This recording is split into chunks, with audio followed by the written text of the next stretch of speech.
अस्सलामुअलैकुम जी, कैसे हैं आप सब। रेडियो विद अक्सा में खुश आमदीद। आज मैं हाजिर खिदमत हूँ मलाल बाय अहमद राव लेकर। इसमें आपको मिलने वाला है crime, thrill, love at first side और लव ट्रायंगल। तो मैं उम्मीद करती हूँ आपको पसंद आएगी। अगर आपने मेरा चैनल अब तक सब्सक्राइब नहीं किया है तो जल्दी से कर लें और वीडियो कर दें लाइक, जिससे सबसे पहले आप मेरी वीडियो आप तक आए। तो चलो चलते हैं नावल के जानिब। मलाल असकलम अहमद राव, बाब नंबर 1, रिहाई। हवालात का दरवाज़ा खोला तो सामने लेटे शख्स पर रोशनी पड़ी। माथे पर बिखरे हुए बाल, आंखों के नीचे हल्के और कपड़े गद आलूद थे। आंखें गहरे सियाह रंग की थी जो इस वक्त काफ़ी थकी थकी मालूम हो रही थी। दरवाज़ा खुलते ही एक हवलदार अंदर दाखिल हुआ। एक नज़र सामने लेटे शख्स पर डाली जो मुसलसल उसे ही घूर रहा था। ए लड़के उठ, तेरी ज़मानत हो गई है। सामने लेटे शख्स के तासुरात बदले, पहले हैरानी फिर बेयकीनी। किसी और की ज़मानत हुई होगी, बेफिक्र रहो, इतनी जल्दी तुम्हारी जान नहीं छोड़ने वाला। मैं कोई बहरा नहीं हूँ, ऑफिसर साहब ने तुम्हारा ही नाम लिया था। शराफत से चलता है या दूसरी तरीके से लेकर जाऊँ। हवलदार ने उसे हाथ में पकड़ी लाठी दिखाई थी। बुराक का दिल चाह रहा था कि उसके मुंह पर 2 मुक्के रसीद करे, लेकिन हवलदार पर हाथ उठाकर वो अपने खिलाफ एक और केस नहीं बनवाना चाहता था। मेरी जमानत किसने करवाई? वो हैरान हुआ था, बहुत हैरान। होगा कोई तेरे गैंग का बंदा। हवलदार ने जैसे तंज किया था। मैंने पहले भी कहा था और फिर कह रहा हूँ कि मैं किसी गैंग का कारकन नहीं हूँ और ना ही कोई चोर हूँ। इतनी सी बात तेरे इस मोटे दिमाग में नहीं घुसती? वो ज़रा गुस्से में चिल्लाकर बोला। हवलदार के चेहरे पर शदीद गुस्सा तारी हो गया था। वो बुराक को मारने के लिए आगे बढ़ा ही था कि पीछे से वकील और SHO अंदर दाखिल हुआ। उन दोनों को देखकर हवलदार पीछे हटा। SHO दराज कद का नॉर्मल सी शक्ल का आदमी था। उसके यूनिफॉर्म के राइट साइड पर छोटी सी नेम प्लेट लगी थी जिस पर उसका नाम हुमायूं अहमद लिखा था। तुम्हें मैंने इसको लेने के भेजा था, ना कि इसके साथ बहस करने को। हुमायूं हवलदार की तरफ गुस्से से मुड़ा। अगर आपकी इजाज़त हो तो क्या मैं अपने क्लाइंट को ले जा सकता हूँ? सवाल आराम से किया गया था। जी बिल्कुल जलाल साहब। हुमायूं जो अभी गुस्से में था एक ही हल्की सी मुस्कुराहट के साथ बोला। जेल से बाहर आकर उसने अपने साथ चलने वाले वकील को देखा। वो दोनों चलते चलते एक सड़क तक आ गए थे जिसका नाम हाले रोड था। वो उस शख्स को जानता भी नहीं था, फिर उसने उसकी जमानत क्यों करवाई? इस क्यों का जवाब तुम्हें मिल जाएगा, लेकिन अभी जैसा मैं कहता हूँ वैसा करो। जलाल ने आंखों पर चश्मा लगाते हुए उसे बड़ी राजदारी से कहा। और मैं ऐसा क्यों करूँगा? मैं एक ऐसे शख्स की बात क्यों मानूंगा जिसके बारे में मैं कुछ नहीं जानता? जवाब सर्द लहजे में दिया गया था। उसकी आवाज़ गहरी और ठहरी हुई थी। मगर मैं तुम्हें बारे में सब कुछ जानता हूँ, बुराक हश्शाम।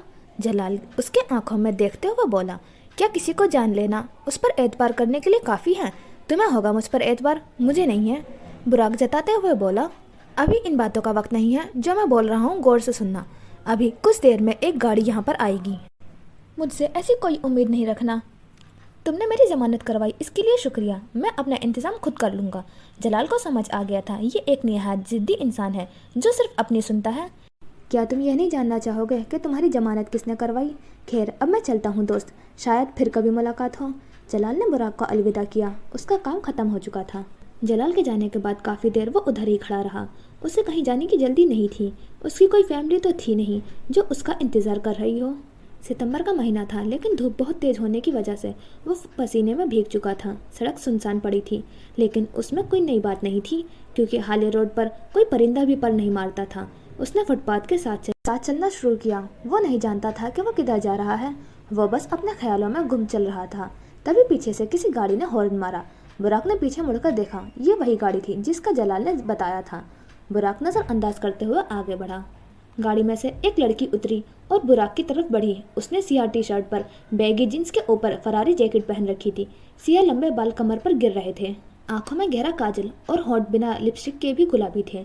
रंग सांवला था लेकिन पुरकशिश। उसके चाल में रौब था। वो एक स्टाइल से चल रही थी। जल्दी से गाड़ी में बैठो, हम पहले ही बहुत लेट हो चुके हैं, वो जैसे हुक्म दे रही थी। हम नहीं, आप लेट हैं, वो जताते हुए बोला। पुलिस से बचकर आना कोई आसान बात नहीं है। अब हम चलें या तुम लड़कियों की तरह नखरे ही दिखाओगे? वो न गुस्सा कर रही थी न तंज, वो बस साफ गो थी। अब आप कौन हैं और क्या आपने मुझे रिहा करवाया था? वो गाड़ी की तरफ बढ़ रही थी और वो उसके पीछे चलता हुआ पूछ रहा था। तुम बहुत सवाल करते हो और मुझे ज़्यादा सवाल करने वाले लोग पसंद नहीं। अब चुप करके गाड़ी में बैठो, बेफिक्र रहो, तुम्हें अगवा नहीं कर रही, सिर्फ तुम्हें तुम्हारी मंजिल तक पहुँचा रही हूँ। इतना कहकर वो गाड़ी पर बैठ गई। बुराक के समझ में नहीं आ रहा था कि वो उस लड़की पर एतबार करे या नहीं।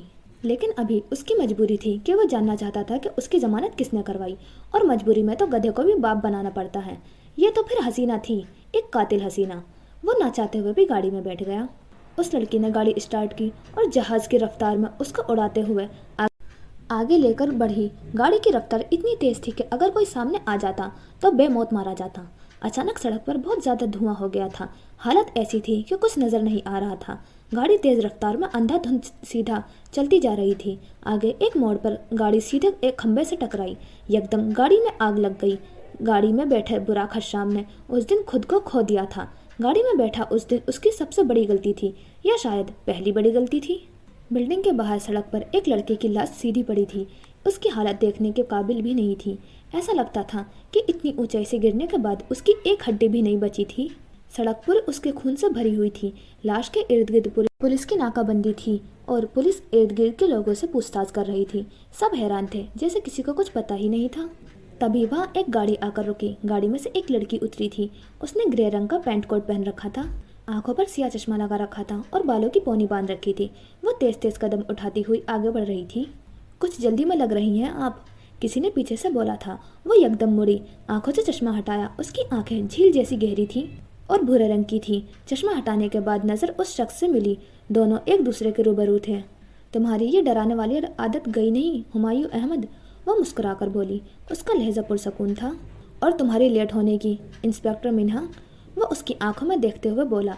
फिर दोनों मुस्कुरा दिए, जैसे दो बिछड़े दोस्त अरसे बाद मिले हों। इतने में एक पुलिस वाला उनके पास आया।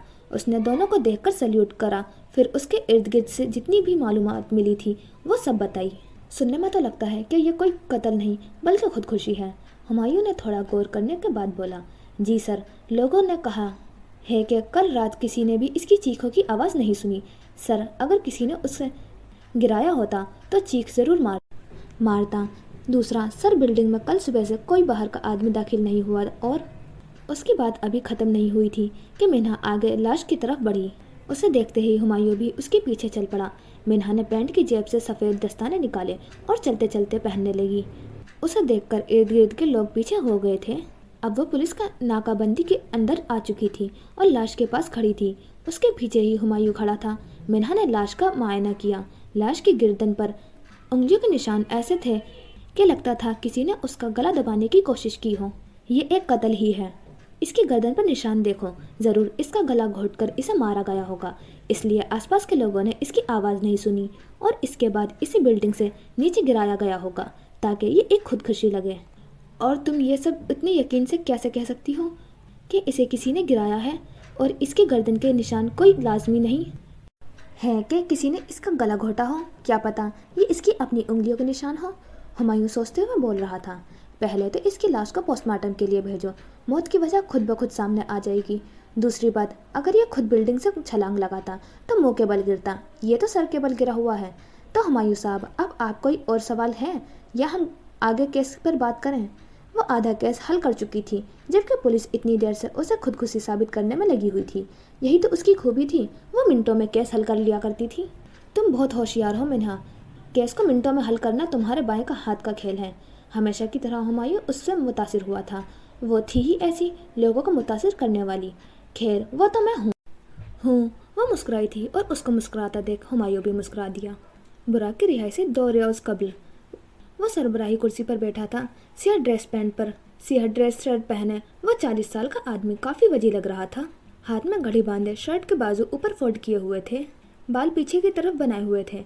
उसकी कुर्सी के इर्द गिर्द बाकी सबकी कुर्सियां लगाए बैठे हुए थे, जैसे कोई अहम गुफ्तगू चल रही हो। बीच में एक मेज था जिस पर एक नक्शा रखा हुआ था। नक्शा किसी सड़क का था। उसके उल्टे हाथ पर एक 25 साल लड़का बैठा हुआ था, जिसके हाथ पर लैपटॉप पकड़ा हुआ था। ब्लू जीन्स पर सफ़ेद शर्ट पहने वो बहुत प्यारा तो नहीं लग रहा था, मगर अच्छा लग रहा था। उसके साथ ही 2 बड़े बड़े पहलवान बैठे हुए थे। सीधे हाथ पर 2 लड़कियां बैठी हुई थी। एक के लंबे बाल कमर पर गिर रहे थे और दूसरे के बाल घुंघराले थे। उनकी कुर्सियों के गिर्द बहुत सारी खाली गत्ते की पेटियां पड़ी हुई थी। देखने में ये कोई पुराना गोदाम लग रहा था। आज से ठीक 2 दिन बाद हमारे साथ एक और शख्स शामिल होगा। मैंने वकील से बात कर ली है, वो बुराक की जमानत करवा कर उसे हाले रोड पर छोड़ देगा। लेला, तुम बुराक को वहाँ से पिक करोगी? वो शख्स नक्शे को देखकर बोल रहा था और सब गौर से सुन रहे थे। मैं क्यों इतना बड़ा खतरा मोल लूँ, वो भी किसी ऐसे शख्स के लिए जिसको मैं जानती तक नहीं हूँ। वो साफ साफ अल्फाज में इनकार कर रही थी। उसे बात दिल में रखनी नहीं आती थी। जो उसके दिल में होता वही उसकी जुबान पर होता था। मोहतशिम हर एक शख्स की साइकी समझता था। उसने गैंग में हर एक बंदे को चुन चुन कर शामिल किया था। उसे पता था कि अपने गैंग के किस शख्स से किस तरह का काम निकलवाना है। जब मैंने कहना था कह दिया, अब आप सब लोग जा सकते हैं। इतना कहने की देर थी और सब उठ उठ कर जाने लगे। उनकी देखा देखी लैला भी पैर पटक कर उठी। लैला, तुम इधर ही रुको, हमें प्लेन पर आगे बात करनी है। लैला, जो अभी जाने ही लगी थी, वो मुंह बनाते हुए दोबारा बैठ गई। जब सब चले गए तो वो शख्स बोलना शुरू किया, मैं तुम्हारा बॉस हूँ। मेरे होम का इनकार करना मतलब गैंग से निकलना होगा। तुम चाहे मेरी जितनी भी मर्जी पसंदीदा हो, लेकिन ये बिल्कुल बर्दाश्त नहीं करूँगा कि तुम सारे गैंग के सामने मुझे इनकार करो। याद है वो वक्त जब तुम्हें मेरी ज़रूरत थी और मैंने तुम्हारी मदद की थी? अब मुझे तुम्हारी ज़रूरत है और तुम इनकार कर रही हो। वो एक सर्द लहजे में बोला। वो खामोश रही। उसके पास अब इनकार की कोई जवाब नहीं था। लैला कुछ भी हो सकती थी, लेकिन एहसान फरामोश नहीं। अब मेरी बात गौर से सुनो। तुम्हें किसी भी तरह बुराक को गाड़ी में बिठाना है। उसके बाद तुम गाड़ी को फुल स्पीड पर चलाते हुए बुराक के साथ गाड़ी से बाहर छलांग लगा दोगी। इस सब के दरमियान ही मेरे बंदे रोड पर एक गैस छोड़ेंगे, जिसकी वजह से तुम दोनों गाड़ी से छलांग लगाते हुए नजर नहीं आओगे। जो गैस हम छोड़ने वाले हैं वो गैस बहुत जहरीली है, इसलिए तुम दोनों का मास्क पहनना ज़रूरी है। गाड़ी सीधा खंबे से टकराएगी और दुनिया के लिए तुम दोनों भी उसी वक्त मर जाओगे। मंसूबा काफ़ी अच्छा था। लैला के लिए सबसे मुश्किल बुराक को छलांग लगाने पर राज़ी करना था। वो बुराक को जानती भी नहीं थी, लेकिन गैंग के लिए उसे ये सब करना पड़ रहा था। तुम दोनों को छलांग लगाने के बाद गली नंबर 4 में दाखिल होना। वहाँ से एक और गाड़ी तुम दोनों को पिक कर लेगी और हमारे इस अड्डे तक पहुँचा देगी। वो सारा प्लान बना चुका था। क्या हुआ, तुम परेशान लग रही हो? वो लैला को खामोश देखकर हैरान हुआ था। जिस लैला को मैं जानता हूँ, उसे तो ऐसे एडवेंचर्स पसंद थे। अगर बुराक न माना छलांग लगाने पर, फिर मैं क्या करूँगी? एक बात मेरी भी कान खोल कर सुन ले मोहतशिम साहब, मैं मरने से ज़्यादा मारने पर यकीन रखती हूँ। अगर उसने छलांग ना मारी तो मैं उसके साथ मरने वाली नहीं हूँ। मोहतशिम जानता था कि लैला का अंदेशा बिल्कुल दुरुस्त है। बुराक अपनी मर्जी का मालिक था, लेकिन वो ये भी जानता था कि बुराक इन लोगों में से था जो चैलेंजेस जीतने के लिए सब कुछ कर सकते थे। ये बुराक की सबसे बड़ी ताकत के साथ साथ उसकी कमज़ोरी भी थी। तुम उसके दिमाग के साथ खेलोगी, वो तुमसे हारना पसंद नहीं करेगा। अगर तुम खुद समझदार हो। उस लड़के का हुलिया बताना पसंद करेंगे या किसी को भी उठा कर लियाऊं? मोहतशिम हल्का सा मुस्कुराया। वो काम भी एक रौब से करती थी। बुराक के गाड़ी में बैठने के बाद लैला ने गाड़ी स्टार्ट की। सुनो, ये पिछली सीट पर जो 2 मास्क पड़े हैं वो उठाना ज़रा। वो बहुत आराम से बोल रही थी। कोई पागल ही होता जो उसे इनकार करता। बुराक ने गुस्सा जब्त करते हुए दोनों मास्क उठाए और लैला को पकड़ा दिए। लैला ने एक मास्क अब पहना और दूसरा बुराक को वापस पकड़ाया। देखे बीबी, मैं आपका नौकर नहीं हूँ जो आप मुझसे बार बार काम करवा रही हैं। वो बुरा मान गया था। चुप करके इसको पहनो। अब कि उसका लहजा ज़रा सख्त था। बुराक ने कुछ कहना चाहा, लेकिन फिर चुप रहा। लैला ने गाड़ी तेज़ रफ्तार में बढ़ाई। गाड़ी का दरवाज़ा खोलो, लैला ने बुराक को हुक्म देते हुए कहा। बुराक ने बिना कुछ सोचे समझे दरवाज़ा खोल दिया। जब तक उसे एहसास हुआ कि वो क्या कर बैठा है, दरवाज़ा पूरा खुल चुका था। बुराक ने हैरान होते हुए लैला को देखा। लैला पुरसुकून बैठी हुई थी, जैसे कुछ हुआ ही ना हो। और कोई हुक्म है आपका? वो तंज कर रहा था। उसे लैला से इस बेवकूफ़ी की उम्मीद नहीं थी। हाँ, बस अब गाड़ी से बाहर छलांग लगा दो, वो बेध्यानी में आम से लहजे में बोली थी। आप पागल तो नहीं हैं? देखें, अगर तो आप मुझे मारना चाहती हैं तो मैं आपको बता दूं कि इस तरह मैं मरूंगा नहीं, बस कोई हड्डी टूट सकती है। तुम्हें क्या लगता है इतनी आसान मौत दूंगी मैं तुम्हें? वो इतराते हुए बोली। खैर, अभी मेरी बात को समझो, इसके अलावा हमारे पास कोई और चारा नहीं है। अगर हमने छलांग ना लगाई तो वो सामने खंबा देख रहे हो, उससे टकराएंगे और हम दोनों बिन मौत मारे जाएंगे। दोनों के पास कोई चारा नहीं था। बुराक उसकी बात नज़रअंदाज करते हुए आराम से बैठा रहा। लैला के पास वक्त कम था। बाहर हर जगह गैस फैलना शुरू हो गई थी। कुछ नज़र नहीं आ रहा था। अगर वो गाड़ी को आगे खंबे के पास से टर्न करना भी चाहे तो नहीं कर सकती थी। उसके लिए खुद को छलांग मारकर अपनी जान बचाना तो आसान था, मगर उसके साथ बैठे शख्स को इसके लिए राज़ी करना थोड़ा मुश्किल था। उसने बुराक की तरफ देखा, बुराक ने उसकी तरफ देखा। दोनों की नज़रें मिली। इसी लम्हे लैला ने सोच लिया था कि वो उस शख्स को मरने नहीं दे सकती। तुम इतने डरपोक होंगे मुझे नहीं पता था। मैं एक लड़की होकर नहीं डर रही थी और तुम हट्टे कट्टे मर्द होकर भी डर रहे हो। जाओ यार, क्या फ़ायदा तुम्हारा इतने जिम जाने का? एक लड़की से ही हार मान ली। اس نے محتشم کے بتائے گئے راستے پر عمل کیا تھا۔ براق کے چہرے پر جنون طاری ہو گیا تھا، تیر سیدھا نشانے پر لگا تھا۔ تم واقعی میں ڈر رہے ہو؟ اب کی بار وہ مذاق بناتے ہوئے بولی۔ میں کسی سے نہیں ڈرتا۔ براق نے جنون میں آ کر گاڑی سے باہر چھلانگ لگا دی اور اسے دیکھتے ہی لیلا نے بھی گاڑی سے باہر چھلانگ لگا دی۔ آخر وہ اپنے مقصد میں کامیاب ہو گئی تھی۔ براق سڑک پر گھومتا ہوا فٹ پاتھ سے ٹکرایا، اس کے ماتھے پر چوٹ آئی تھی۔ کچھ دیر بعد لیلا بھاگتی ہوئی اس کے پاس آئی تھی۔ لیلا کے الٹے بازو پر چوٹ لگی تھی اور کچھ ہلکی پھلکی خراشیں آئی تھیں۔ تم ٹھیک ہو؟ ابھی جلدی اٹھو اور میرے ساتھ چلو۔ براق کو کافی درد ہو رہا تھا، اس کے جسم کا ایک ایک حصہ درد کر رہا تھا۔ وہ سیدھا ہوا اور فٹ پاتھ پر بیٹھا۔ آپ فکر نہ کریں، میں ابھی زندہ ہوں، وہ درد سے کراتے ہوئے بولا۔ جلدی اٹھو، اس دھوئیں سے ختم ہونے سے پہلے ہمیں گلی نمبر 4 میں جانا ہے۔ ادھر ایک گاڑی ہمیں پک کرنے آئے گی، اس میں فرسٹ ایڈ باکس ہوگا، ہم وہاں سے دوائی لگا لیں گے۔ براق کو کچھ سمجھ نہیں آ رہا تھا، لیکن وہ اتنا جانتا تھا کہ اس لڑکی کی بات ماننے کے سوا اس کے پاس کوئی اور حل نہیں تھا۔ براق خود کو سنبھالتے ہوئے اٹھا۔ لیلا نے اپنے سیدھے ہاتھ سے اپنے الٹے ہاتھ کے بازو کو پکڑ رکھا تھا۔ وہ دونوں خود کو سنبھالتے ہوئے گلی نمبر 4 کی طرف بڑھے۔ گلی نہ زیادہ تنگ تھی نہ زیادہ کھلی، بس ویران تھی۔ آدھے سے زیادہ گھروں پر تالے تھے۔ وہ دونوں گلی کے کونے میں کھڑے ہو کر گاڑی کا انتظار کرنے لگے۔ کچھ دیر بعد ایک گاڑی آئی، پھر وہ دونوں اس میں بیٹھ گئے۔ گاڑی میں بیٹھے شخص نے ان دونوں کی مرہم پٹی کی۔ پھر آغاز ہوا ایک نئے سفر کا، جس میں وہ دونوں ہی برباد ہونے جا رہے تھے۔ شام ہو چکی تھی، سورج غروب ہو چکا تھا۔ منہا اور ہمایوں دونوں ٹی وی لاؤنج میں بیٹھے خبریں سن رہے تھے۔ ٹی وی پر بریکنگ نیوز کی پٹی جلنے لگی۔ بریکنگ نیوز کچھ اس طرح تھی: ہالے روڈ پر ایک اور حادثہ، ابھی کچھ دیر پہلے ایک گاڑی اوور اسپیڈ ہونے کی وجہ سے کھمبے سے ٹکرائی اور گاڑی آگ لگنے کی وجہ سے اندر بیٹھے دونوں لوگوں کا کچھ پتہ نہ چلا۔ شناخت کے لیے ان کی لاش تک نہ ملی۔ پولیس کا کہنا ہے کہ ابھی تک مرنے والوں کے گھر سے کسی نے رابطہ نہیں کیا۔ مزید جاننے کے لیے ہمارے ساتھ رہیں۔ نیوز اینکر آگے خبریں سنا رہی تھی۔ اتنے میں کچن سے ایک ضعیف عورت ہاتھ میں چائے کی ٹرے لیے ٹی وی لاؤنج میں داخل ہوئی۔ ان کو دیکھتے ہی منہا اٹھی اور ٹرے پکڑ کر ٹیبل پر رکھی۔ ہمایوں اپنا کپ اٹھا کر چائے پینے لگا۔ بیچارے کتنی دردناک موت مارے گئے ہیں، اللہ ہم سب کی حفاظت کرے۔ ضعیف عورت کافی فکر مند نظر آتی تھی۔ ارے بی جان، ان لوگوں کو بھی تو گاڑی آرام سے چلانی چاہیے تھی، ہمایوں بہت پیار سے بول رہا تھا۔ بی جان منہا کے پاس صوفے پر بیٹھ گئی تھی۔ پھر بھی بیٹا، حکومت کو چاہیے کہ کچھ ایکشن لے، ہر روز ہالے روڈ پر نئے نئے حادثے ہو رہے ہیں۔ بالکل ٹھیک کہا بی جان آپ نے، بلکہ ہمایوں روڈ تو ہمارے علاقے پر آتی ہے، تم کیوں یہ نئی مسئلہ آگے پیش کرتے؟ منہا ہمایوں کو بات کر رہی تھی۔ ہمایوں کو تو سانپ سونگھ گیا، کیا میں اسے بتا دوں؟ نہیں، اس کی ناراضگی میں افورڈ نہیں کر سکتا۔ ابھی وہ بات کو گول کرنے ہی والا تھا کہ بی جان نے اس کا بھانڈا پھوڑ دیا۔ اس کی پوسٹنگ تو بلوچستان ہو گئی ہے، تمہیں نہیں بتایا اس نے؟ منہا جو چائے کا کپ ابھی اٹھانے ہی والی تھی وہیں رک گئی۔ اس نے ایک نظر ہمایوں کی طرف دیکھا۔ ہمایوں، تم نے مجھے بتانا بھی پسند نہیں کیا۔ وہ غصے میں آگ بگولا ہو رہی تھی۔ اسے ہمایوں سے یہ امید نہیں تھی، وہ بچپن سے اسے سب بات بتاتا تھا۔ یار، مجھے پتا تھا تم غصہ کرو گی، اس لیے نہیں بتایا، میں بس صحیح وقت کا انتظار کر رہا تھا۔ منہا اس کی بات کو اگنور کرتے ہوئے چائے پینے لگی۔ وہ ناراض ہوتی تو بات کرنا چھوڑ دیتی تھی۔ تبھی دونوں کے فون پر ایک میسج آیا، وہ کوئی رپورٹ تھی۔ منہا رپورٹ کو پڑھ کر فاتحانہ انداز میں مسکرائی۔ رپورٹ کے مطابق بلڈنگ کے باہر ملنے والی لاش کی موت گلا گھٹنے کی وجہ سے ہوئی تھی۔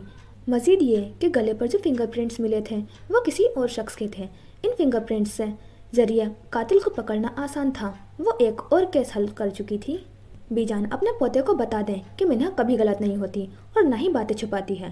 اچھا بی جان، میں چلتی ہوں۔ وہ اٹھ کھڑی ہوئی تھی۔ بی جان کے ماتھے پر پیار کرتے ہوئے وہ باہر کی طرف بڑھی۔ یہ کس بارے میں بات کر رہی تھی؟ بی جان کو سمجھ نہیں آیا کہ وہ کس بارے میں بات کر رہی تھی۔ چھوڑے بی جان، پتا تو ہے آپ کو بچپن سے اس کی عادت کا، جب بھی مجھ سے ناراض ہوتی ہے تو آپ کا نام لے کر مجھے باتیں سناتی ہے۔ وہ مسکرا دیا تھا جیسے کوئی بچپن کی یاد تازہ ہو گئی ہو۔ منہا خیال بھی اسے خوش کرنے کے لیے کافی تھا۔ اتنی محبت کرتے ہو منہا سے تو بتاتے کیوں نہیں ہو اسے؟ بی جان اس کی مسکراہٹ دیکھ کر بولی۔ محبت بتائی نہیں جاتی، دکھائی جاتی ہے، اور مجھے یقین ہے کہ ایک دن اسے میری محبت دکھائی دے گی اور وہ دن میری زندگی کا سب سے بڑا دن ہوگا۔ وہ جیسے کسی خواب سی کیفیت میں بول رہا تھا۔ اللہ تم دونوں کے حق میں بہتر کرے۔ بی جان ان دونوں کو ہی دیا دے رہی تھی، مگر قسمت کو شاید کچھ اور منظور تھا۔ وہ دونوں گاڑی میں سے اترے۔ براق کے ماتھے پر سنی پلاسٹ لگا ہوا تھا۔ گاڑی ایک پرانے گودام کے پاس ان کے اتار کر جا چکی تھی۔ آس پاس ویران جنگل تھا۔ رات کے وقت یہ جگہ تھوڑی ڈراؤنی لگ رہی تھی۔ لیلا اس جگہ سے مانوس تھی۔ وہ کافی عرصے سے ادھر رہ رہی تھی، لیکن براق کے لیے یہ سب نیا تھا۔ चलो अंदर, बाहर किसी जंगली जानवर ने तुम पर हमला कर दिया तो कहोगे ये मेरा प्लान था। वो उसे चिढ़ा रही थी और वो कामयाब भी हुई थी। आप तो चुप ही रहें, आपका तो आज मुकम्मल इरादा था मुझे मारने का, वो तो मैं मासूम किसी तरह बच गया। वो एक एक लफ्ज़ चबाकर बोल रहा था। अब अंदर चले मिस्टर बुराक, ये ताने बाद में देना। वो अंदर चलने का इशारा कर रही थी। पहले आप अपना नाम बताएं। पहले तुम मुझे आप कहना छोड़ो, ऐसा लग रहा है जैसे तुम से बहुत बड़ी हूँ। इज्जत रास नहीं आई आपको। आप सुनकर वो फिर से गुस्से में आ गई। बुराक को अपनी गलती का फौरन एहसास हुआ। वो मेरा मतलब तुम। उसने बात संभालने की कोशिश की। मेरा नाम लैला सुल्तान है, अब अंदर चलें या इधर ही सब पूछेंगे। इतना कहकर वो आगे की तरफ चलने लगी। बुराक उसके पीछे चल रहा था। गोदाम का दरवाज़ा 8 फुट लंबा था। लैला दरवाजे के बाएं तरफ चलना शुरू हुई। इस तरफ कुछ झाड़ियाँ थीं जिनको लैला हाथ से मदद से हट पीछे कर रही थी। वो कुछ ढूंढ रही थी और आखिर में उसे मिल गया। वो एक बायोमेट्रिक डिवाइस थी। उसने अपना अंगूठा डिवाइस पर लगाया और दरवाज़ा खुद ब खुद खुल गया। दरवाज़ा खुलने के बाद दोनों अंदर दाखिल हुए। गोदाम में जगह जगह बड़ी बड़ी गत्ते की खाली पेटियां रखी हुई थी जिन पर मिट्टी का ढेर लगा था। ऐसा लगता था सालों से इधर कोई नहीं आया। अंदर काफ़ी अंधेरा था। सिर्फ एक रोशनदान से चांद की रोशनी अंदर दाखिल हो रही थी। वो दोनों चलते चलते एक दरवाजे के पास रुके। दरवाज़ा खुला था और अंदर बैठा शख्स उन दोनों का इंतज़ार कर रहा था। वो दोनों कमरे में दाखिल हुए। कमरे के दरमियान में एक बड़ा सा मेज़ था। उसके गिर्द 8 कुर्सियाँ लगी हुई थी। मेज़ पर मुख्तलिफ नक्शे और कुछ अहम पेपर्स भी रखे हुए थे। सरबराही कुर्सी पर मुहतशिम बैठा था और इर्द गिर्द वही सब लोग बैठे हुए थे। और यह है हमारे गैंग का 7वां रुक्का। मुहतशिम ने बुराक की तरफ इशारा किया। सब बुराक की तरफ देख रहे थे। मैं किसी गैंग के लिए काम नहीं करता। आपने गलत बंदे पर अपना वक्त बर्बाद किया है। लैला के बाद वो दूसरा शख्स था जिसने मुहतशिम की बात से इनकार कर रहा था। लैला टेबल पर रखे जग में से पानी ग्लास में डाल रही थी। वो जैसे इस गुफ्तगू में इंटरेस्टेड ही नहीं थी। मुहतशिम थोड़ी देर खामोश हुए। सब बाहर जाओ, मुझे बुराक से कुछ बातें करनी है। मुहतशिम के इतने बोलने की देर थी और सब बाहर जाने लगे। सबके बाहर जाने के बाद मुहतशिम ने बुराक को बैठने का इशारा किया। वो ना चाहते हुए भी बैठ गया। कमरे के बाहर सब खड़े उन दोनों का बाहर आने का इंतज़ार कर रहे थे। सब अपने अपने अंदाजे के मुताबिक राय दे रहे थे। इसको तो गन भी चलानी नहीं आती होगी, बॉस ने इसे क्यों गैंग में शामिल कर लिया? एक पहलवान बोला। सीख जाएगा, देखने में काफ़ी तेज़ लगता है। अहमर बोला। हाँ, और हैंडसम भी कितना है। सिया शिकारी आंखें हैं उसकी और ऊंचा लंबा। वो घुंघराले बालों वाली थोड़ा सोचने के लिए रुकी, फिर सोचकर अपनी बात दोबारा शुरू की। 6 फुट कद तो पक्का है और उसके बिखरे हुए बाल, उफ, कयामत है पूरा। जैसे वो खुद से बातें कर रही हो। शीला, मेरा ख्याल है तुम और अहमर रिलेशनशिप में हो। लैला जैसे उसे याद करवा रही थी। अहमर जो पहले बुराक की हिमायत कर रहा था अब वो काफ़ी गुस्से में नज़र आ रहा था। नहीं, मैं तो बस वैसे ही। शीला की बात अभी ख़त्म नहीं हुई थी कि अहमर नाराज़ होता हुआ वहाँ से चला गया। तुम मेरी सबसे बड़ी दुश्मन हो, आखिर तुम मेरी बात में बोलती ही क्यों हो? शीला लैला से नफरत का इजहार कर रही थी। लैला ने उसकी बात का जवाब देना पसंद नहीं किया। वह पागलों से बहस नहीं करती थी। अहमर, अहमर, मेरी बात तो सुनो। शीला अहमर के पीछे पीछे जाने लगी। बेवकूफ़ लड़का अपनी गर्लफ्रेंड के सामने दूसरे लड़के की तारीफ कर रहा था। अब दूसरा पहलवान हंसकर अहमर का मजाक उड़ा रहा था। हिमी और जिमी, तुम दोनों अब जाओ, जाकर सो जाओ, काफ़ी देर हो गई है। लैला ने दोनों की तरफ देखकर बोला। कुछ लम्हों बाद सब यहाँ से जा चुके थे और लैला बिना इजाज़त लिए कमरे में दाखिल हुई। बुराक की रिहाई से 2 दिन बाद मिन्हा नाइट सूट पहने अपने कमरे में लेटी किताब पढ़ रही थी। साइड टेबल पर रखा उसका फ़ोन बजा। वो किताब में मगन फ़ोन का इग्नोर कर रही थी। कमरे में एक औरत दाखिल हुई। उसकी शक्ल मिन्हा से बहुत मिलती थी। मिन्हा अपनी माँ और छोटी बहन के साथ रहती थी। उसके बाप का इंतकाल हुए अभी कुछ ही अरसा हुआ था। मिन्हा, तुम अब मार खाओगी। हुमायूं तुम्हें पिछले 2 दिन से इतना कॉल्स कर चुका है, बात करो उससे। सोनिया बेगम काफ़ी गुस्से में थी। अम्मी, आपको अपना भतीजा हमेशा ही ठीक लगता है, मैं सौतेली हूँ क्या? वो बुरा मान गई थी। तुम हमेशा से ज़िद्दी हो, बचपन से लेकर आज तक तुमने अपनी कभी गलती मानी है क्या? वो सच कह रही थी। मान ले कि इस बार गलती उसकी है, उसे मुझे बताना चाहिए था। वो ये मानने को तैयार ही नहीं थी कि गलती उसकी हो सकती है। उसे पता था तुम यही ड्रामा करोगी, इसलिए तुम्हें नहीं बताया। जो भी है, जब तक वो खुद। अभी उसकी बात ख़त्म नहीं हुई थी और हुमायूं कमरे में दाखिल हुआ। उसने स्वेट शर्ट और ट्राउज़र पहन रखा था। मुझे सॉरी करने इधर नहीं आ जाता, मैं नहीं मानूंगी। जी तो मैं आ गया मैम। हुमायूं ने उसकी बात मुकम्मल की। वो मुंह फेर कर चादर लपेट कर सोने का ड्रामा करने लगी। कोई इस लड़की को बताए कि सुबह 5 बजे की मेरी फ़्लाइट है। अब अगर ये ऐसा करेगी तो मैं भी जान के लेकर वापस चला जाऊंगा और जाते हुए मिलकर भी नहीं जाऊंगा। वो اعلانیہ طور پر بول رہا تھا۔ بستر پر لیٹی منہا یکدم اٹھی، وہ ہمایوں کی طرف جنگلی بلی کی طرح بھاگی۔ سونیا بیگم یہ سب تماشا ہنس کر دیکھ رہی تھی۔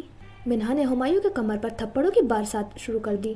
وہ اپنا غصہ ناراضگی ایسے ہی نکالتی تھی۔ ہمایوں اسے دیکھ کر مسکرا رہا تھا۔ بس کرو، اب میرے بچے کی جان لوگی کیا؟ سونیا بیگم برا مان گئی تھی۔ کچھ دیر بعد اس کا غصہ ختم ہو چکا تھا۔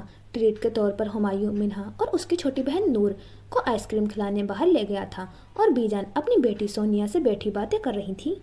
صبح ہوتے ہی ہمایوں کو ایئرپورٹ پر ڈراپ کر کے وہ گھر واپس آئی۔ جم جانے کے لیے ٹریک سوٹ پہنا، نیچے جوگرز پہنے، بالوں کی پونی اور ہاتھ میں پانی کی بوتل لے کر گھر سے نکل گئی۔ منہا صبح صبح واک کرتے ہوئے جم جایا کرتی تھی۔ روز صبح کے وقت سڑک خالی ہوتی تھی۔ پرندوں کی چہچہانے کی آوازیں، ٹھنڈی تازہ ہوائیں مزہ دوبالا کر رہی تھی۔ وہ کانوں میں بلوٹوتھ لگائے واک کرتے ہوئے گانے سن رہی تھی۔ تبھی اسے کچھ محسوس ہوا، جیسے کوئی اس کا پیچھا کر رہا ہو۔ اس نے مڑ کر دیکھا، اس کے پیچھے بہت وسیع آدمی واک کر رہا تھا۔ اس نے بنا آستینوں والی سیاہ شرٹ پہن رکھی تھی، نیچے سیاہ ٹراؤزر پہن رکھا تھا۔ اس کے بائسیپس کافی بڑے تھے اور ہاتھوں کی وینز واضح طور پر نظر آ رہی تھی۔ وہ جم کا شوقین لگتا تھا۔ منہا نے اس کو دیکھ کر رک گئی اور اسے گھورنے لگی۔ کب سے پیچھا کر رہے ہو میرا؟ وہ سیدھا کام کی بات پر آئی تھی۔ جی میں؟ وہ تھوڑا بھوکلا گیا تھا۔ منہا اس کی آنکھوں میں آنکھیں ڈال کر کھڑی تھی، وہ بھی اسے ہی دیکھ رہا تھا۔ وہ جیسے منہا کی جھیل جیسی آنکھوں میں کھو گیا تھا۔ براق کو جسے شوق لگا تھا، حیرت کے مارے آنکھیں پھٹی کی پھٹی رہ گئی تھی۔ اس نے یہ گہری جھیل جیسی آنکھیں پہلے بھی ایک بار دیکھی تھی۔ 2 سال قبل ایک شادی میں منہا کی یہی آنکھیں دیکھ کر وہ اپنا دل ہار بیٹھا تھا، اور آج 2 سال بعد وہ اس کے سامنے دوبارہ کھڑی تھی۔ ان 2 سالوں میں براق ایک بار بھی ان آنکھوں کو نہیں بھولا تھا۔ اسے لگا تھا وہ منہا سے دوبارہ نہیں مل پائے گا، لیکن آج قسمت نے براق کو منہا سے پھر ملوا دیا تھا۔ وہ اپنی قسمت پر رشک کرتے ہوئے کھل کر مسکرایا۔ اور کوئی نظر آ رہا ہے ادھر؟ وہ تب کر بولی۔ میں تو بہت معصوم سا آدمی ہوں انسپیکٹر جی۔ وہ بہت ہی معصوم سے انداز میں بول کر آگے بڑھا، پھر رک کر منہا کی طرف دیکھا۔ منہا کسی سوچ میں گم تھی۔ آس پاس میں کوئی جم ہے؟ اصل میں کل ہی ادھر شفٹ ہوا ہوں اور میں ایک بھی دن جم مس نہیں کرنا چاہتا۔ وہ کچھ بول رہا تھا اور منہا کچھ سوچ رہی تھی۔ یکدم اس کے دماغ میں گھنٹی بجی۔ تم کیسے جانتے ہو کہ میں انسپیکٹر ہوں؟ منہا کو تعجب ہوا۔ سب کے باہر جانے کے بعد کمرے میں صرف براق اور محتشم رہ گئے تھے۔ کمرے میں عجیب سی خاموشی تھی، جیسے دونوں ہی ایک دوسرے کے بولنے کا انتظار کر رہے تھے۔ تو آپ چاہتے ہیں کہ میں آپ کی گینگ میں شامل ہو جاؤں؟ براق نے محتشم کی آنکھوں میں دیکھ کر بولا، جیسے وہ اس کی آنکھیں ذریعے جاننا چاہتا ہو کہ یہ شخص اعتبار کے قابل ہے یا نہیں۔ آنکھیں ہمارے جسم کا وہ حصہ ہوتی ہیں جو کبھی جھوٹ نہیں بولتی۔ ہاں، اس میں کوئی شک نہیں کہ میں نے تمہاری ضمانت اسی لیے کروائی ہے۔ کیوں، تمہیں کوئی اعتراض ہے میرے ساتھ کام کرتے ہوئے براق ولد حشام؟ محتشم نے آخری الفاظ پر زور دے کر براق کی دکھتی رگ پر ہاتھ رکھا تھا۔ براق اپنے باپ کا نام سن کر ماضی کی کسی یاد میں گم ہو چکا تھا۔ ایک چھوٹے سے کمرے میں وہ 6 سالہ براق چارپائی پر لیٹا تھا۔ وہ تیز بخار میں تپ رہا تھا۔ کمرے میں صرف 2 چارپائیاں تھیں۔ ایک کونے میں چھوٹی سی الماری تھی جس میں اس کی ماں ایک کپڑا نکال رہی تھی۔ اس کے ہاتھ میں ایک پیالہ تھا جس کے اندر برف اور پانی پڑا تھا۔ اس کی ماں براق کے ساتھ والی چارپائی پر آ کر بیٹھی اور کپڑے کو پیالے میں بھگونے لگی۔ جب کپڑا اچھے سے بھیگ گیا تو اس نے کپڑے براق کے ماتھے پر رکھا۔ براق جو بخار میں بے ہوش سا پڑا تھا وہ درد سے کراہنے لگا۔ امی، اسے ہٹائیں، مجھے درد ہو رہا ہے۔ بیٹا، تمہارا بخار بہت تیز ہے، مجھے ٹھنڈے پانی کی پٹیاں رکھنے دو، دیکھنا صبح تک میرے بیٹے کا بخار اتر جائے گا۔ وہ براق کو تسلی دے رہی تھی۔ امی، بابا کب آئیں گے؟ بس یہ ایک سوال وہ ہر وقت اپنی ماں سے کرتا رہتا تھا۔ اس کی ماں کے پاس جواب نہیں تھا۔ صوفیہ، براق کی ماں، کی آنکھوں میں یکدم نم ہو گئی تھی۔ اس نے اپنے آنسو چھپانے کی کوشش کی۔ وہ ایک مضبوط ماں تھی۔ بیٹا، بہت جلد آئیں گے۔ اس نے یہ جملہ بہت مشکل سے پورا کیا۔ وہ بھی تنگ آ گئی تھی اپنے اکلوتے بیٹے سے جھوٹ بول بول کر۔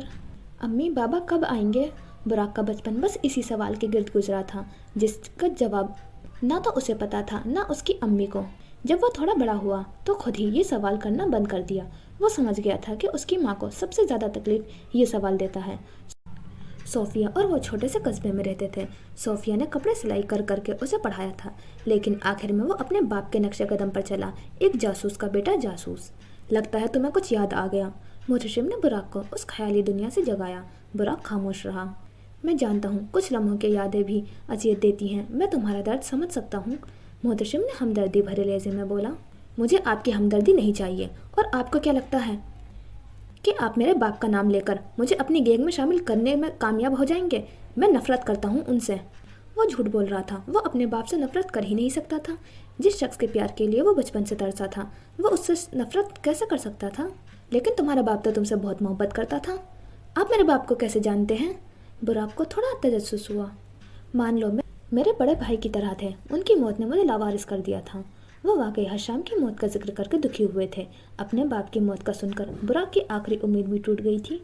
उसे कहीं ना कहीं यकीन था कि एक दिन वो अपने बाप से ज़रूर मिलेगा। आज वो उम्मीद भी टूट थी। मेरा यकीन करो, हशाम भाई तुम्हें बहुत याद करते थे।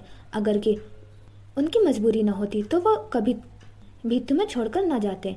वो सब माजी था, उसे भूल जाओ। आगे क्या सोचा है, आगे क्या करोगे? तुम्हारे पास ना कोई सेविंग्स है, ना कोई नौकरी। वो उसे सब हकाइक बता रहे थे। इतना बुराक भी जानता था कि मुतशिम सच कह रहा है। उसे का कोई फ्यूचर नहीं था। मैं पहले की तरह जासूस करके कमा लूँगा। तो तुम मेरे लिए जासूसी क्यों नहीं करते? मान लो मैं तुम्हारा नया क्लाइंट हूँ। मैं तुम्हें सब कुछ दूंगा, घर, गाड़ी, हर वारदात में से तुम्हारा हिस्सा। तुम्हें इससे अच्छी ऑफर नहीं मिलेगी। अब बाकी तुम्हारी मर्जी। वो अपना जाल बिछा चुका था। उसे लोगों को मैनिपुलेट करना आता था। लोगों को लगता था कि वो सब अपनी मर्जी से कर रहे हैं, लेकिन ऐसा नहीं था। वो वाकई मास्टरमाइंड था। बुराक को थोड़ा थोड़ा समझ आने लगा था वो उस गैंग में शामिल क्यों किया गया था। उसके लिए ये बड़ी ऑफर थी। वो लोगों की जासूसी ही तो करता था। लेकिन मुझे जासूसी किसकी करनी है? मुहतशिम मुस्करा दिया। आखिरकार बुराक मान गया था। तुम कैसे जानते हो कि मैं इंस्पेक्टर हूँ? मिन्हा को ताज्जुब हुआ। मैं कल ही आपके घर के साथ वाले अपार्टमेंट पर शिफ्ट हुआ हूँ। कल आपके घर भी आया था। आपकी अम्मी ने ही बताया कि आपके बारे में। वो जैसे पूरी कहानी बताना शुरू हो गया था। मिन्हा ने नफ़ी में सर हिलाते हुए आगे बढ़ गई। अम्मी भी ना हर किसी को घर में घुसा लेती हैं। मिन्हा ने दिल में ही सोचा। सुने, अगर आप जिम जा रही हो तो मुझे भी साथ ले जाएं। वो पीछे से बोला। लेकिन मुझे जासूसी किसकी करनी है? तुम्हें पुलिस की जासूसी करनी है। उनका एतमाद जीतना है, खासतौर पर इंस्पेक्टर मिन्हा का। बाकी जब वारदात की बारी आएगी तो मैं तुम्हें अगला काम बता दूंगा। मुहतशिम बुराक को उसका टास्क बता रहा था। किरदार बताएं कौन सा निभाना है, ताकि मैं रिसर्च वर्क शुरू करूं। Police constable. इस तरह तुम हर केस में मिन्हा के साथ रहोगे। तुम्हें अंदाज़ा हो जाएगा कि वो केस कैसे सुलझाती है। उसके अलावा तुम्हारे लिए जो अपार्टमेंट मैंने बुक करवाया है वो भी इंस्पेक्टर मिन्हा के घर के साथ है। बुराक को अपना काम समझ आ गया था। मुहतशिम बात भी ख़त्म हो गई थी।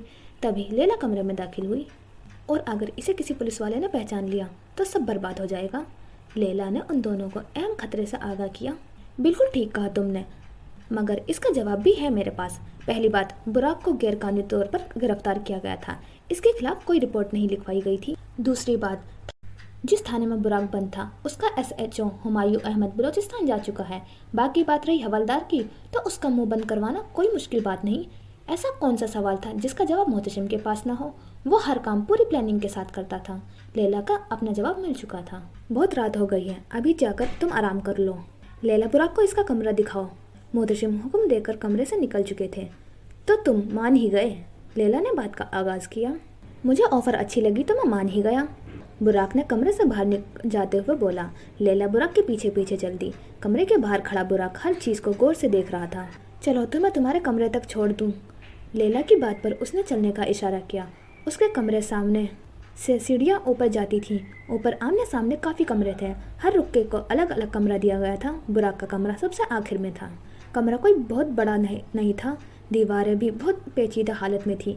कमरे के अंदर लकड़ी की पुरानी खिड़कियां थीं जो जंगल की तरफ खुलती थीं। फर्श भी टूटा फूटा था, जैसे सदियों से मरम्मत न करवाई गई हो। बुराक कमरे में आते ही साथ बेड पर लेट गया था। लैला उसको छोड़कर अपने कमरे में जा चुकी थी। उसका कमरा बुराक के कमरे के बिल्कुल सामने 2 कदम के फासले पर था। बुराक ने पहले तो सोने का इरादा किया, लेकिन काफ़ी देर वो करवटें बदलता रहा। नींद आने का नाम ही नहीं ले रही थी। आखिर तंग आकर वो उठा। कमरे में इर्द गिर्द देखा। उसकी नजरें खिड़की पर पड़ी जो हवा से हिल रही थी। उसने उठकर खिड़की खोल दी। कमरे में ठंडी और तेज हवा दाखिल हुई। खिड़की के बाहर का नज़ारा बेहद हसीन था। यहाँ से गोदाम का पिछला हिस्सा नजर आता था। 14वीं का चांद आसमान में चमक रहा था। बादल जोर जोर से गरज रहे थे। लगता था कि बारिश आने ही वाली है। नीचे हर तरफ दरख्त ही दरख्त थे। फिर क्या था? उसके शोहर की SHO से दोस्ती थी। करवा दिया जेल में बंद मुझे मासूम को। वो मासूम से लहजे में बोला। अल्लाह, तुम कितने झूठे हो। मासूम, और वो भी तुम। वो उसे चढ़ाने के लिए बोली थी और वो कामयाब भी हुई थी। अभी मुझे जानती ही कहाँ हो तुम। वो तब कर बोला। एकदम तेज बारिश शुरू हुई। बारिश को देखकर लैला का चेहरा खिल उठा था। बारिश लैला सुल्तान का पसंदीदा मौसम था। वो अपने कमरे की तरफ वापस मुड़ी। तुम कहाँ जा रही हो? बुराक ने उसे जाते हुए देखा तो पूछा। बारिश में नहाने। वो आधी रात में भी बारिश में नहा सकती थी। बुराक को ये पागलपन लगा। चंद मिनट बाद लैला गोदाम के पिछले हिस्से में खड़ी बारिश में नहा रही थी और बुराक ऊपर खड़े उसे देख रहा था। सुबह होते ही मोहतशिम ने उसे पूरी गैंग से मिलवाया। कुछ लोग उसके आने से खुश थे और कुछ नहीं, लेकिन मोहतशिम के फैसले के आगे कोई कुछ नहीं बोल सकता था। अहमर, जिस वेबसाइट पर आज पुलिस कंसल्टेंट का पोस्ट का रिजल्ट आना है वो हैक करो, हमें रिजल्ट बदलना है। मोहतशिम ने अहमर को देखकर बोला। वो आईटी प्रोफेशनलिस्ट था। बिना किसी को पता चले एक वेबसाइट हैक करना उसके लिए बहुत आसान था। उसने लैपटॉप में कुछ कोडिंग की। थोड़ी देर बाद वो वेबसाइट हैक हो चुकी थी और रिजल्ट बदल चुका था। अब रिजल्ट के मुताबिक बुराक नया पुलिस कंसल्टेंट था। जो लड़का सच में सिलेक्ट हुआ था उसका एड्रेस निकालो, हमें उसका अपॉइंटमेंट लेटर गायब करना है और बुराक का जाली अपॉइंटमेंट लेटर भी तैयार करवाना है। मोहतशिम की हुक्म देने की देर थी और अहमर के हाथ चलना शुरू हो गए। मगर बॉस, पुलिस वाले तो 2 मिनट में जान जाएंगे कि बुराक का अपॉइंटमेंट लेटर झूठा है। अहमर ने मोहतशिम को खतरे से आगाह किया। जैसा कि मैं हमेशा बोलता हूँ कि पैसा किसी को भी खरीदने के लिए काफ़ी है। दुनिया का हर इंसान पैसे का पुजारी है। हायरिंग डिपार्टमेंट में एक बंदे को पहले ही खरीद चुका हूँ। वो बनाएगा झूठा लेटर जो कि बिल्कुल असली लगेगा। मोहतशिम के पास हर मुश्किल का हल था। सब काम हो चुके थे, अब बस बारी थी तो मिन्हा और बुराक के मिलाप की। फ्लैट के किचन में पड़ी लाश सड़ रही थी। लगता था कि कत्ल 2 या 3 दिन पहले किया गया था। मरने वाले के पेट में चाकू से वार किया गया था। फर्श पर पड़ा खून भी जम चुका था। पुलिस अपनी तफ्तीश कर रही थी और मिन्हा फ्लैट से बाहर कोई अहम कॉल करने आई थी। अभी वो कॉल काट कर अंदर जाने ही लगी थी कि सीढ़ियों से ऊपर आते आदमी को देखकर रुकी। उसने सियाह पैंट पर ग्रे ड्रेस शर्ट पहन रखी थी। वो मुस्कुराकर उसे ही देख रहा था। तुम यहाँ कैसे? मिन्हा ने उसे देखते ही सवाल किया। मान लें कि मैं आपके सर पर हर वक्त सवार रहने वाला हूँ, वो मुस्कुराकर बोला। मिन्हा के पास आकर अपना कार्ड दिखाया। पुलिस कंसल्टेंट का कार्ड देखकर वो चुप हुई। वो फिर मुसलसल उसे घूरती रही, जैसे मिन्हा को उस पर शक था। अब अंदर चले मैडम जी, या फिर आप बस मुझे ही घूरती रहेंगी? बुराक ने उसे अंदर चलने का इशारा किया। अगर तुम मेरी जासूसी करने की कोशिश कर रहे हो तो मैं तुम्हें बता दूं कि मैं तुम्हारे जाल में नहीं आने वाली। वो दो टोक बात कर रही थी। उसे घुमा फिरा कर बात करने की आदत नहीं थी। मैं मासूम सा आदमी हूँ, आप पता नहीं मुझ पर इतना शक क्यों करती हैं? वो बेहद मासूम अंदाज में बोला। देख लेंगे कितने मासूम हो तुम, मिन्हा ने तंज भरे लहजे में कहा। फिर वो अंदर की तरफ बढ़ी और बुराक वहीं खड़ा मुस्कुराता रहा, जैसे वो यहाँ अभी तक मिन्हा को महसूस कर रहा था। काफ़ी दिनों तक ये ऐसे ही चलता रहा। वो जिम और उसके वर्क स्पेस हर जगह उसके साथ साई की तरह रहता था। मिन्हा ने उसके बारे में तफ्तीश भी की थी, लेकिन उसे वही सब पता चला जो बुराक ने अपनी प्रोफाइल में लिखा था। शुरू में जो मिन्हा को उस पर शक था वो भी कम होने लगा था। दोनों एक दूसरे से सामने रोजाना होता था। बुराक की नज़रें सिर्फ मिन्हा पर थी। कुछ था उसमें जो बुराक को उसकी तरफ खींच रहा था। बाज़ लोग हमारी ज़िंदगी में होते हैं जो बस हमें अच्छे लगते हैं बिना किसी वजह के। शाम का वक्त था। मिन्हा अपने कमरे में लेटी किताब पढ़ रही थी। आज इतवार का दिन था। आज मिन्हा ने पूरा दिन बेड पर लेटकर ही किताब पढ़ी थी। तभी कमरे में उसकी छोटी बहन दाखिल हुई। अम्मी कह रही हैं कि शामी कबाब तल दें और साथ में 3 कप चाय बना दें, मेहमान आए हैं घर पर। नूर सोनिया बेगम का पैगाम देकर कमरे से निकल गई। एक इतवार का दिन होता है, इस दिन भी अम्मी को कोई ना कोई काम याद आ जाता है। उसका मुंह बन चुका था, लेकिन उसका अपनी अम्मी का डांट खाने का कोई इरादा नहीं था। वो गुस्से में उठी और किचन की तरफ बढ़ी। किचन में आकर उसने चाय का पानी चढ़ाया और साथ साथ कबाब फ्राई करना शुरू किया। थोड़ी देर में चाय तैयार थी। मिन्हा ने चाय कप में डालनी शुरू की। जाएं, आप किताब पढ़ लें, ये मैं ले जाती हूँ। नूर ने हमदर्दी दिखाना चाहिए। मैंने इधर खड़े होकर इतनी मेहनत से चाय बनाई है और अम्मी के सामने नंबर तुम बना लो। वो बहुत तपी हुई थी।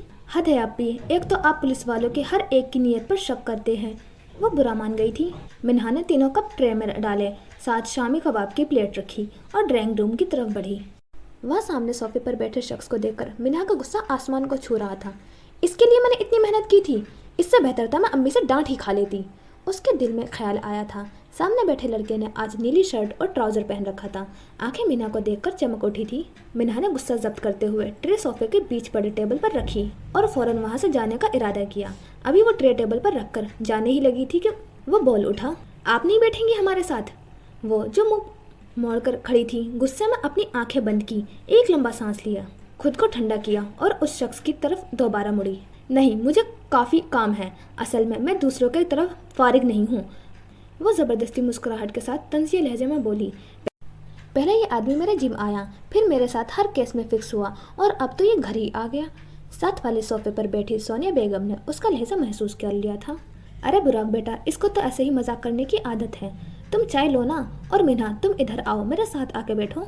सोनिया बेगम ने बात बदलने की कोशिश की। मिन्हा ने नफी में सर हिलाया, लेकिन जब सोनिया बेगम ने गुस्से में आंखें दिखाई तो वो मुंह चढ़ाती हुई वहाँ बैठ गई। बुराक ने चाय का कप उठाया और चाय की पहली घूंट ली। चाय तो बहुत अच्छी बनाई है आपने। मिन्हा अपनी अम्मी को देखकर फातिहाना मुस्कुराई। हर वक्त सोनिया बेगम से उसे एक ही ताना मिलता था, तुम्हें तो चाय भी नहीं बनानी आती, ससुराल वाले क्या कहेंगे। एक तो हमारी प्यारी माँ को बेटियों से ज्यादा ससुराल वाले क्या कहेंगे की फिक्र क्यों होती है। लेकिन वो थोड़ा सोचकर बोला, लेकिन क्या। वो जो मुस्कुरा रही थी उसकी मुस्कुराहट फीकी पड़ी। चीनी थोड़ी कम है। वो मिन्हा की तरफ देखकर बोला। मिन्हा का बस नहीं चल रहा था, वो उसको आंखों ही आंखों में खा जाए। इतने में बीजान ड्राइंग रूम में दाखिल हुई। वो घुटनों की मरीज थी। उनको सहारा देने के लिए सोनिया बेगम उठी। अब सामने वाले सोफे पर बुराक बैठा था और साथ वाले पर मिन्हा। वो जो अपने ही किसी ख्याल में गुम था, उस सवाल पर एकदम चौंका।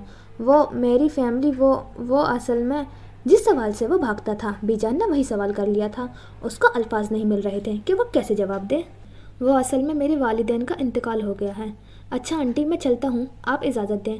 उसने ये जुमला बहुत मुश्किल से बोला था। बेटा बैठो ना, अभी तो तुम आए थे। सोनिया बेगम उसको रोक रही थी, लेकिन वो जाने का इरादा कर चुका था।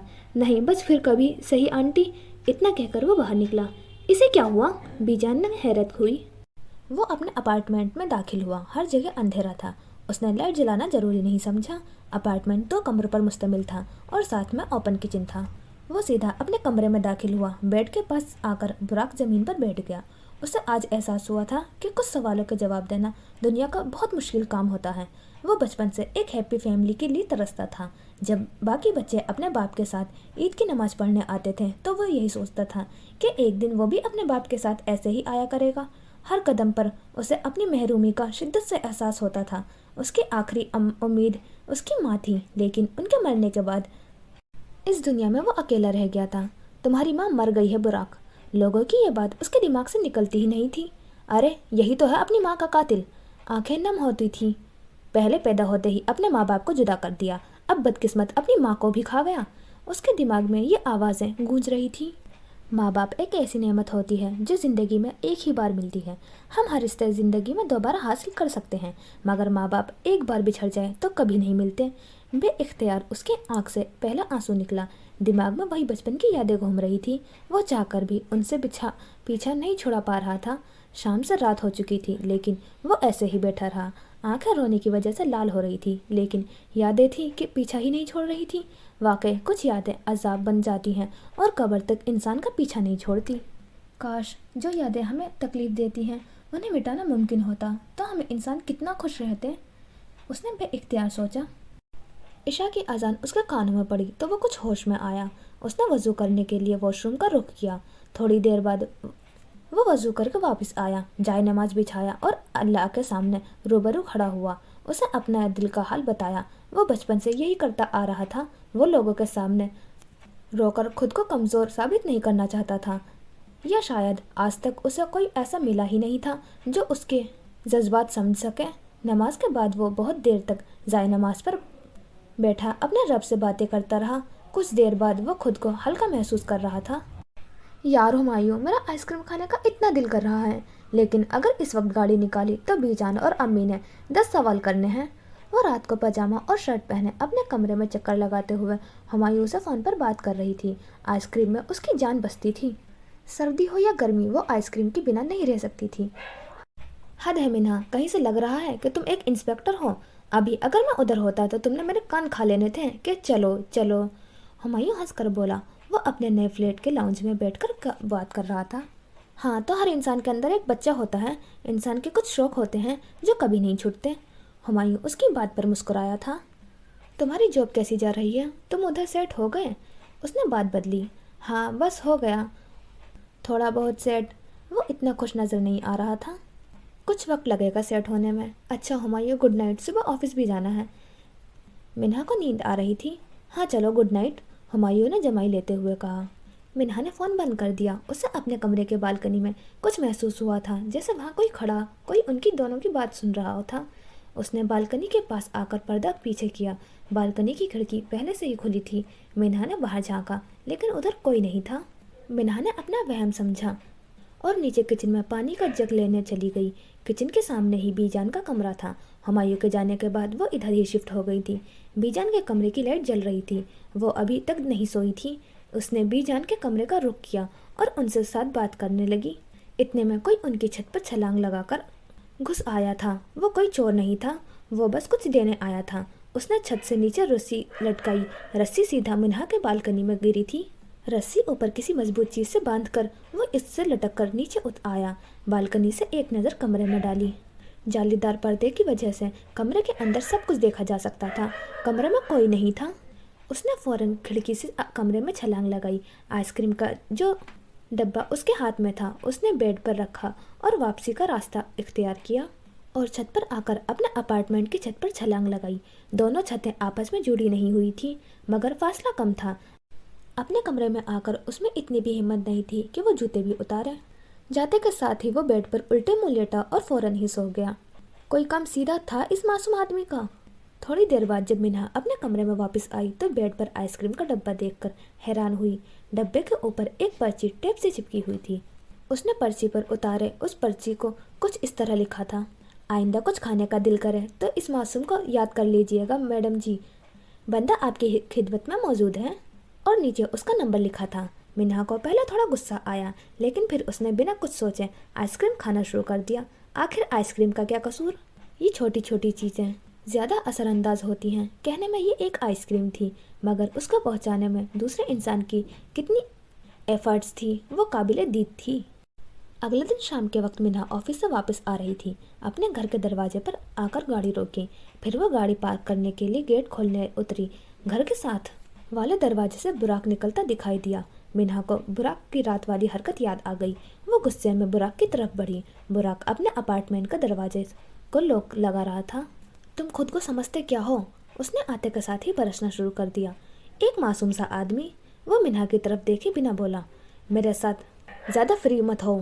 کل رات جو تم نے حرکت کی ہے نا اس پر سیدھا سادہ پولیس کیس بنتا ہے۔ کیا کیا ہے میں نے میڈم جی؟ وہ جیسے کچھ جانتا ہی نہ تھا۔ تم بنا کسی کی اجازت ہمارے گھر آئے، چھپ کر میری باتیں سنی جو کہ بہت ہی غیر مناسب بات ہے۔ وہ اسے یاد کروا رہی تھی۔ براق چپ ہو گیا۔ وہ کوئی بحث نہیں کرنا چاہتا تھا۔ اس کی خاموشی کو دیکھ کر مینا پھر سے اس پر برسی۔ میں نہیں جانتی کہ تم کیا چاہتے ہو لیکن اگر تمہیں لگتا ہے یہ حرکتیں کر کے تم میری توجہ حاصل کر لو گے تو تمہاری بہت بڑی بھول ہے۔ آئندہ چھپ کر میری باتیں سنی تو کوشش کی تو سیدھا جیل جاؤ گے۔ اور دوسری بات مسٹر براق اپنی یہ ہیرو پنتی بند کرو۔ میں کسی فلم کی ہیروئن نہیں ہوں جو ان چیزوں سے خوش ہو جاؤں گی۔ میں انسپکٹر منہا ہوں تو آئندہ اس بات کا خیال رکھنا۔ وہ دو ٹوک زبان میں سب بول کر مڑی۔ پہلی بات، میں نے آپ کی کوئی باتیں نہیں سنی۔ میں رات کو آئس کریم کھا رہا تھا، مجھے آپ کا خیال آیا۔ آنٹی نے بتایا تھا کہ آپ کو آئس کریم بہت پسند ہے تو سوچا آپ کو بھی آئس کریم دے آؤں۔ دوسرا، ہاں میں معافی چاہتا ہوں، میرا طریقہ غلط تھا لیکن میری نیت نہیں۔ ویسے بھی میں بھول گیا تھا کہ آپ ایک انسپکٹر ہیں جن کے سینے میں دل نہیں ہے۔ وہ سرد لہجے میں کہتا وہاں سے چلا گیا تھا۔ براق واقعی منہا کی باتوں سے افسردہ ہوا تھا۔ منہا نے اس کا لہجہ نوٹ کیا تھا۔ رات کے 20 سالہ لڑکی بڑی سی چادر لیے ہاتھ میں فون پکڑے لون کا چکر لگا رہی تھی۔ وہ کافی پریشان نظر آ رہی تھی، شاید کسی کی کال کا انتظار کر رہی تھی۔ اچانک اس کے فون پر رنگنگ ہوئی۔ اس نے فون پر جگمگانے والے نام کو دیکھتے ہی کال اٹھا لی۔ کہاں ہیں آپ؟ میں کب سے آپ کا انتظار کر رہی ہوں۔ وہ فکر مند تھی۔ میری جان، تیاری میں وقت تو لگتا ہے نا، چلو اس لوکیشن پر آ جاؤ جہاں کا ایڈریس میں نے تمہیں سینڈ کیا تھا۔ وہ دوسری طرف سے ایک مرد بولا تھا۔ ہم صحیح تو کر رہے ہیں نا؟ ایک دفعہ آپ رشتہ لے آتے تو ہمیں ایسا قدم نہیں اٹھانا پڑتا۔ وہ ڈری ہوئی تھی۔ اس نے اتنا بڑا قدم اٹھانے کا ارادہ تو کر لیا تھا لیکن وہ یہ سب نہیں چاہتی تھی۔ میں نے تمہیں بتایا تو تھا کہ میرے گھر والے نہیں مانیں گے۔ اب ڈرو نہیں، ہم نکاح کر کے صبح واپس آ جائیں گے، ہمیں پھر کوئی نہیں روک سکے گا۔ اب پیار کیا ہے تو ہمت بھی دکھاؤ۔ ہاں، نکاح کر کے سب صحیح ہو جائے گا۔ وہ جیسے اس کی باتوں پر خود سے بھی زیادہ یقین کرتی تھی۔ اب جلدی کرو، وقت بہت کم ہے۔ اتنا کہہ کر وہ فون بند کر چکا تھا۔ لڑکی نے کچھ دیر سوچا، یہ کم عمر لڑکیوں کو ایسا کیوں لگتا ہے کہ جو مرد ان سے اس طرح چھپ چھپا کر ان سے باتیں کر رہا ہے یا چھپ چھپا کر ان سے نکاح کر رہا ہے وہ کل کو ان کا ساتھ دینے کے لیے ہمت بھی کرے گا۔ वो लड़की घर से बाहर निकली, गेट लॉक लगाया और आगे बढ़ी। वो 2 कदम आगे गई, ठीक के मुड़कर अपना घर देखा। घर बहुत बड़ा नहीं था, लेकिन इस घर से जुड़ी यादें बहुत बड़ी थी। आंखों से आंसू निकले थे। उसे अपने माँ बाप का ख्याल आया, लेकिन फिर अपना प्यार याद आया तो रुकी नहीं, कदम फिर अपनी मंजिल की तरफ बढ़ने लगे। वो चलती चलती उस लोकेशन पर पहुंच गई थी। उस लड़के ने उसे किसी सुनसान गली में बुलाया था। इधर इतना अंधेरा था कि पास खड़ा आदमी भी नजर नहीं आ रहा था। वो बहुत डरी हुई थी। इधर उधर देखा, लेकिन वहाँ कोई नहीं था। फिर उसने सोचा कि अभी भी वक्त है, वो वापस चली जाए। लेकिन अभी वो कुछ और सोचती कि पीछे से किसी आदमी ने उसके मुंह पर हाथ रखा था। हाथ में रुमाल था जिस पर बेहोशी की दवा थी। उसकी आंखें बेयकीनी से फिर भर चुकी थी। वो चीखना चाहती थी, लेकिन वो बेबस थी। उसका प्यार उसे धोखा नहीं दे सकता था। नहीं, ऐसा कैसे हो सकता है? बस ये वो आखिरी ख्यालात थे जो उसके जहन में आए थे। थोड़ी देर बाद उसकी आंखें बंद हो चुकी थी और हाथ में जो मोबाइल था वो नीचे ज़मीन में गिरा हुआ था। सुबह फजर के वक्त जब मिस्टर एंड मिसेज सादवा अपने घर वापस आए तो चाबी से लॉक खोला। दोनों बहुत खुश नजर आ रहे थे, लेकिन जैसे ही उन्होंने दरवाजे से अंदर कदम रखा तो सारी खुशी गायब हो गई थी। लॉन में एक बड़ा सा लाल रंग का सूटकेस रखा था। दोनों बेयकीनी से एक दूसरे को देखा। ये सूटकेस उनका नहीं था। दोनों के दिमाग में बहुत उल्टे सीधे ख्यालात आ रहे थे। फिर साद साहब ने थोड़ी हिम्मत करके कदम आगे बढ़ाए और सूटकेस खोला। उन दोनों के दिल धड़कने बहुत तेज हो रही थी। वो सूटकेस खोल चुका था और जो सूटकेस के अंदर था वो दोनों की चीखें निकलवाने के लिए काफी था। दोनों की एक दर्द भरी चीख निकली, ऐसी चीख जो पूरे मोहल्ले में गूंज उठी थी। मोहल्ले वाले जो अपने घरों में आराम कर रहे थे वो इनके घर की तरफ भागे। मिसिस साद बेहोश हो चुकी थी और साद साहब गहरे सदमे में थे। मोहल्ले में किसी ने पुलिस को फोन किया था। ये सीधा साधा पुलिस केस था। आखिर क्या था इस सूटकेस में? क्या मिन्हा ये केस हल कर पाएगी? अच्छा जी, ये हो गया हमारा एपिसोड 1 कंप्लीट। और अगर हम लीड कैरेक्टर्स की बात करें तो इसमें है हुमायूं, बुराक, मिन्हा और लैला। लेकिन मुझे मिन्हा और बुराक का लग रहा है कपल। तो आपको क्या लग रहा है आप भी बताना ज़रूर कमेंट में। और मिन्हा और हुमायूं कज़न्स हैं और ये दोनों इंस्पेक्टर भी हैं। और बुराक जासूस दिखाया है और इसके डैड भी जासूस थे, लेकिन उनकी अभी स्टोरी बताई नहीं है कि क्या हुआ था उनके साथ। और लैला की स्टोरी अभी नहीं दिखाई है। लैला एक गैंग में है, बस इतना मालूम है, जिसमें मोहतशिम इनके हेड हैं। और अब बुराक भी उसी गैंग में शामिल हो गया है और अब बुराक को मिन्हा की जासूसी के लिए भेजा गया है। तो देखते हैं आगे स्टोरी कैसे कैसे चलेगी। तो मिलते हैं नेक्स्ट एपिसोड में इंशाअल्लाह। खुदा हाफिज़।